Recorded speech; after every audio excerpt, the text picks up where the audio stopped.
देहरादून पहुंचे केंद्रीय मंत्री रविशंकर प्रसाद ने मोदी सरकार के केंद्रीय बजट को लेकर बीजेपी कार्यालय में खूबियां निगाई। रविशंकर प्रसाद ने बजट को अब तक का सबसे बेहतरीन बजट बताया। रविशंकर प्रसाद ने कहा, केंद्र सरकार का उद्देश्य है कि बजट को जन जन तक पहुंचाना, जिसके लिए बीजेपी के केंद्रीय नेतृत्व ने सभी प्रदेशों में वरिष्ठ नेताओं की जिम्मेदारी सौंपी है। साथ ही उन्होंने कहा कि बजट की जानकारी को मूल रूप से गरीबों तक पहुंचाने का लक्ष्य है। साथ ही उन्होंने कहा कि कोविड काल में दुनिया परेशान थी, फिर भी मोदी सरकार गरीब और आम जनता के साथ खड़ी रही। केंद्र सरकार गरीबों को मुफ्त अनाज दे रही है और किसानों के लिए उच्च कोटि के प्लान भी बनाए हैं, जिसके लिए 2000 करोड़ की व्यवस्था की गई है। आज मोटे अनाज को दुनिया भर में ले जाया जा रहा है, जिसका नाम मोदी सरकार ने श्री अन्न योजना का नाम दिया है। कल मेरी अपनी पटना साहिब लोकसभा कॉन्स्टिट्यूंसी से 2 वंदे भारत चलने की घोषणा हुई है, एक हावड़ा के लिए, एक रांची के लिए। तो वंदे भारत के माध्यम से देश में क्या क्रांति आ रही है, ये हम आपसे कहना चाहते हैं। मित्रों, अब मैं आता हूं टैक्सेशन प्रपोजल पर, क्योंकि विस्तार तो सबको बजट में है तो आपने पढ़ा भी होगा, लेकिन मैं मूल बिंदुओं को आपके सामने रखना चाहता हूं। पहले 5 लाख तक टैक्स नहीं लगता था, अब वो बढ़ाकर 7 लाख कर दिया गया है। The tax exemption limit now has been enhanced from 5 lakh to 7 lakh. लेकिन नरेंद्र मोदी सरकार की एक सोच है,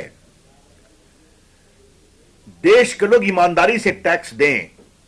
भारत सरकार ईमानदारी से चलती है और देश के लोगों ने उनके इस आग्रह को स्वीकार किया है। और थोड़ा मैं आपके सामने आंकड़े रखने की कोशिश करूंगा। माननीय वित्त मंत्री जी भी मेरे साथ बैठे हैं यहां के।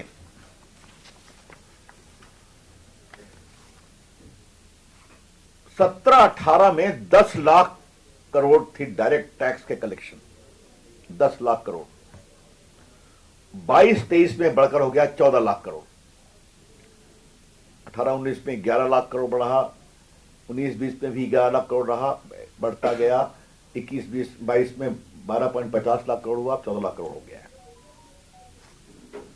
सबसे बड़ी बात है, इनकम टैक्स फाइल कितने लोग करते हैं, ये इंपॉर्टेंट है। मैं 3 साल के आंकड़े दे रहा हूं। 20-21 में 6 करोड़ 97 लाख लोगों ने इनकम टैक्स फाइल किया था, 6 करोड़ 97 लाख। 21-22 में यह बढ़कर 7 करोड़ 14 लाख हो गया, 7 करोड़ 14 लाख। और 22-23 में भी दिसंबर तक का आंकड़ा है, क्योंकि मार्च में दूसरा आंकड़ा आएगा, 6 करोड़ 85 लाख लोगों ने इनकम टैक्स फाइल कर दिया।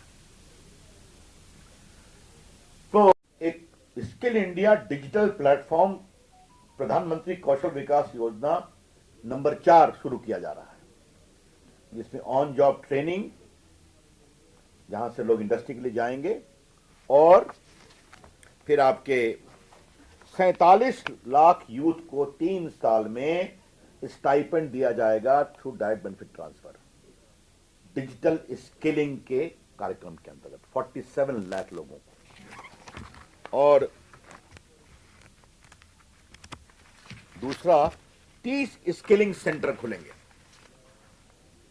डिजिटल स्किलिंग के 30 स्किलिंग सेंटर खुलेंगे देश भर में। और मुझे पूरा विश्वास है कि यहां उत्तराखंड में भी आएगा।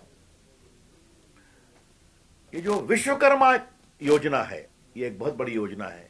देश के जो कामगार हैं, जो छोटे काश्तकार हैं, काश्तकार नहीं, कामगार कहिए, बढ़ई हैं, बाकी हैं, वो अपनी कला से जो नए नए खिलौना बनाने वाले, बाकी इन सबों के लिए इस बजट में व्यवस्था की गई है।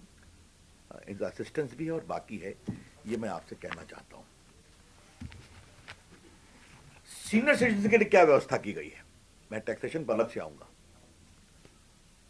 15 लाख की मियाद की सीमा थी उनके सेविंग्स पर, अब उसको बढ़ाकर 30 लाख कर दिया गया है। तो अपने लोग रिटायरमेंट के बाद बेनिफिट्स को जमा करते हैं ताकि उसके इंटरेस्ट से हम रहें, तो उसको 15 लाख की सीमा को बढ़ाकर 30 लाख किया गया है।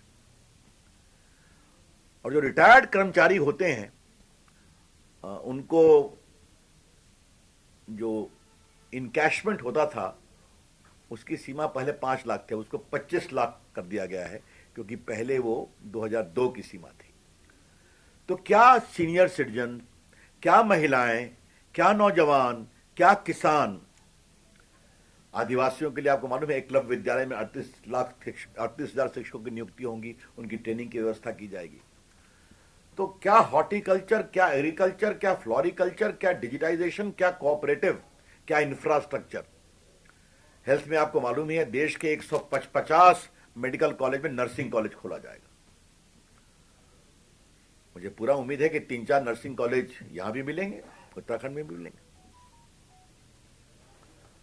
रेलवे के एलोकेशन को 9% बढ़ाया गया है, हाईएस्ट।